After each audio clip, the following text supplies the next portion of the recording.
WWE আনরিয়েলের বিষয় বলবো। আপনারা যদি ডাব্লিউডাব্লিউ আনরিয়েলের বিষয় ভুলে যান, আমি আপনাদের মনে করিয়ে দেই ডাব্লিউডাব্লিউ আনরিয়েল ডাব্লিউডাব্লিউর ভিতরে যা যা আছে ডকুমেন্টারি হিসাবে সেটা বের করে নিয়ে আসবে এবং একটা ভিডিও আসবে এক্সাম্পল হিসাবে ডাব্লিউডাব্লিউর behind the scene, W W secrets, creative team কিভাবে কাজ করে সবকিছু এখানে দেখানো হবে। আর এই ডাব্লিউডাব্লিউ আনরিয়েল কখন রিলিজ হবে এটা আপনাদের আমি বলে দেই।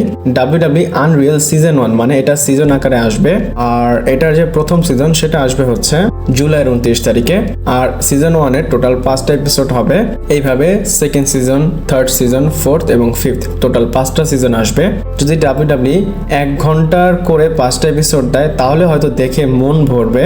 আর ডাব্লিউডাব্লিউ যেহেতু সিজন করেছে 1 বছরের পুরাটা কভার করে 5টা এপিসোড নিয়ে আসবে, এরকম পরের বছর আবার 5টা এপিসোড বের করবে। 29 জুলাই আপনারা এটা দেখতে পারবেন। যখন আসবে আমি তো দেখে অবশ্যই আপনাদের রিভিউ করে জানাবো। আপনাদের যাদের নেটফ্লিক্স আছে আপনারা নেটফ্লিক্সেও দেখতে পারবেন। আর আজকে অনেক আপডেট দেবো, দেরি না করে চলুন শুরু করা যাক। Hello viewers, welcome to Rachel Bangla BD. সবার প্রথম মানডে নাইট র এর বিষয় বলবো। আর মানডে নাইট র যেটা হয়েছে সেটা অ্যাকচুয়ালি রেকর্ড ব্রেকিং একটা এপিসোড ছিল। আপনারা হয়তো ভাবতে পারেন যে একটা নর্মাল এপিসোড, এখানে রেকর্ড কি হবে বা ব্রেক কি হবে। রেকর্ড ব্রেকিং এটা একটা লোকালি ছিল। আমি আগে রিপোর্টটা আপনাদের বলে দেই। এখানে আপনারা দেখতে পাচ্ছেন বলা হচ্ছে নেশন নাইট র থেকে মানডে নাইট র হয়েছে, আর এটা হচ্ছে কলম্বাস ওএসওতে। আর এই যে মানডে নাইট রটা এটা হাইয়েস্ট গ্রোসিং ইভেন্ট ছিল শুধু ওই এরিনার জন্য, মানে কলম্বাস ওএসও থেকে। আর এখানে অ্যাটেন্ডেন্স ছিল 13,433 অ্যাটেন্ডেন্স। আর ডাব্লিউডাব্লিউ ওই এরিনাতে এই প্রথমবার এতগুলো টিকিট বিক্রি করতে পেরেছে এবং পুরা এরিনা ফিল আপ হয়ে গিয়েছিল। আর এই আপডেটটা কিন্তু পিডব্লিউ ইনসাইডার করেছে, এটা ডাব্লিউডাব্লিউ করেনি। নর্মালি ডাব্লিউডাব্লিউ যখন অ্যানাউন্স করে আমি সেটা বিশ্বাস করি না, কারণ তারা একটু বাড়িয়েই বলে আর কি। এরপর একটা ট্রেডমার্কের বিষয় বলবো, আর এটা হয়তো স্যাথ রলিন্সের ফ্যাকশনের নেম। ডাব্লিউডাব্লিউ একটা ট্রেডমার্ক ফাইল করেছে, জানি না এটা স্যাথ রলিন্সের ফ্যাকশনের নেম কিনা, বাট এটার নাম তারা দিয়েছে দ্য ওরাকেল। আর যেহেতু এরকম নাম দিয়েছে এটা একটা ফ্যাকশনের নেম হতে পারে। ওরাকেল মানে আমি দেখেছি গ্রুপ অফ পিপল বা একটা সার্কেল, এরকম কিছু বোঝানো হয়। যদি আপনারা স্যাথের ফ্যাকশন দেখেন এখানে কিন্তু অনেকজনই আছে। ডাব্লিউডাব্লিউ হয়তো স্যাথ রলিন্সের ফ্যাকশনের জন্য এই নামটা ট্রেডমার্ক করেছে। পার্সোনালি এই নামটা আমার মনে হয় না স্যাথ রলিন্সের ফ্যাকশনের সাথে যাবে, বাট ডাব্লিউডাব্লিউ যেহেতু ট্রেডমার্ক করেছে দেখি কি হয়। আর আপনাদের কি মনে হয় স্যাথ রলিন্সের এই ফ্যাকশনের নাম ওরাকেল হলে কেমন হয় আমাকে অবশ্যই কমেন্ট করে জানাবেন। এরপর কোডি রোডসের বিষয় বলবো। আর কোডি রোডস একটা ইন্টারভিউতে কথা বলার সময় বলে যে আমি আমার লাস্ট সময় আছি। লাস্ট সময় মানে আমার বেবি ফেস রানের লাস্টে আছি। আর এটার মানে কি সে হয়তো হিল হতে পারে। এই সেন্টেন্সে কোডি রোডস বলে 2 থেকে 3 বছর বাকি আছে আমার বেবি ফেস রানের, হয়তো এরপরে সে হিল টার্ন করবে। আর এই লাইনের পর সে বলে রক হয়তো আমার মধ্যে এমন কিছু দেখেছে, হয়তো আমার সেটার জন্য হিল হতে হবে। এবং তারপর বলে আমি এখনো রেডি আছি হিল হওয়ার জন্য। এখানে কোডি রোডসের যে কথা সেখানে কিন্তু আমি কনফিউশন দেখেছি, মানে সে নিজেই কনফিউশনের মধ্যে আছে। বাট যতটুকু বুঝলাম সে হিল টার্ন হবে এবং ইচ্ছা করে আমাদের কনফিউশনের মধ্যে রেখেছে। সে জাস্ট আমাদের হিন্ট দিচ্ছে যে আমি হিল টার্ন হব। আর অবশ্যই কোডি রোডস এমন ভাবে বলবে না যে আমি সামনের উইকে হিল টার্ন করব। কোডি রোডস যেহেতু বলেছে হিল টার্ন করবে, যখন প্রপার সময় আসবে তখন সে হিল টার্ন করবে। আমি পার্সোনালি চাই তার যেন হিল টার্ন হয়। এরপর ডাব্লিউডাব্লিউর একটা ব্যাকস্টেজ আপডেট দিব। আপনারা যারা মানডে নাইট র দেখেছেন সেখানে কিন্তু ডাব্লিউডাব্লিউ একটা জিনিস ব্যান করেছে। আর সেই জিনিসটা কি, সেটা হচ্ছে কেউ যেন ভুলবশত মেনশন না করে ইরান ইসরায়েলের যুদ্ধের কথা।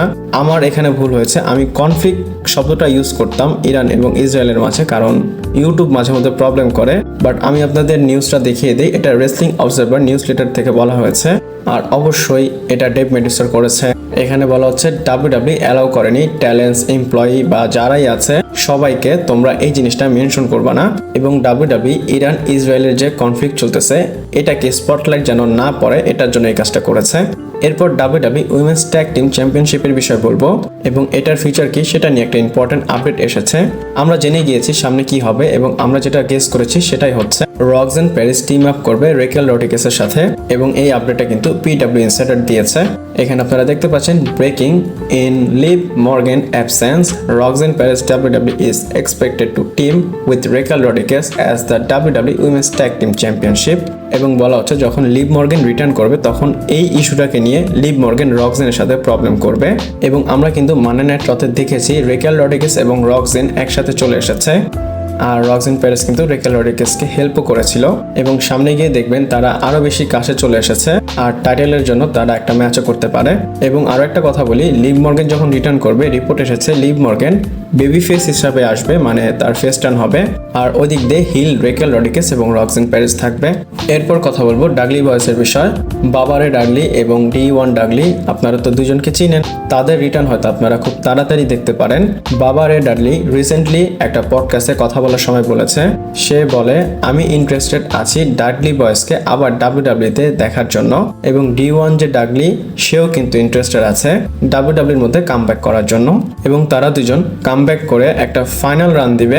আর তারা যেহেতু লেজেন্ড, হয়তো তাদের একটা ফাইনাল রান আমরা দেখতে পারি। আজকের ডেটে যে কটা লেজেন্ড আছে সবাই চায় ফাইনাল রান দেওয়ার জন্য, যেমন জন সিনা, গোল্ডবার্গ, ইভেন রে মিস্টেরিও বলেছে আমি জন সিনার মতো একটা ফাইনাল রান দিব। এরপর জন সিনার বিষয় বলবো। আর জন সিনা একটা ফ্যানকে কনফার্ম করেছে, আর কেন সেটা আপনাদের বলি। জন সিনার একটা ফ্যান তার পারমিশন ছাড়া তার ভিডিও করতেছিল, আর সাডেনলি জন সিনা একটু রাগ হয়ে যায়। নর্মালি কিন্তু জন সিনা এমনটা করে না, সে সব সময় হাম্বল থাকে, but John Cena little bit snap করে ফেলেছে এবং সে লোকটাকে জিজ্ঞেস করে তুমি কি আমার থেকে পারমিশন নিয়েছো, তুমি যে আমার ফিল্ম করতেছো, আর যেহেতু তুমি আমার পারমিশন নাওনি এটা ভুল, আর এইসব বলে সেখান থেকে চলে যায়।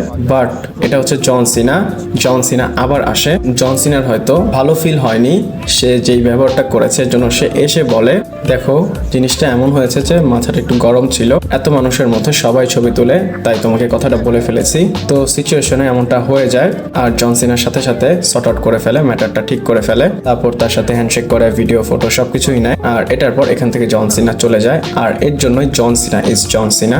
জন সিনা কিন্তু অনেক বড় মাপের একটা সুপারস্টার, সে চলে গেলেও কিছু হতো না, কিন্তু সে এসেছে। আর এখনকার যে সুপারস্টাররা তারা এইসব কথা বলে চলে যায়। আমার কাছে জন সিনার এই কাজটা অনেক বেশি ভালো লেগেছে, অনেক ভালো লেগেছে। আপনাদের কেমন লেগেছে অবশ্যই আমাকে কমেন্ট করে জানাবেন। আর ভিডিওটা এই পর্যন্তই ছিল। ভালো লাগলে লাইক, কমেন্ট, শেয়ার, সাবস্ক্রাইব করে পাশে থাকবেন। পরবর্তী ভিডিওতে আবার দেখা হচ্ছে।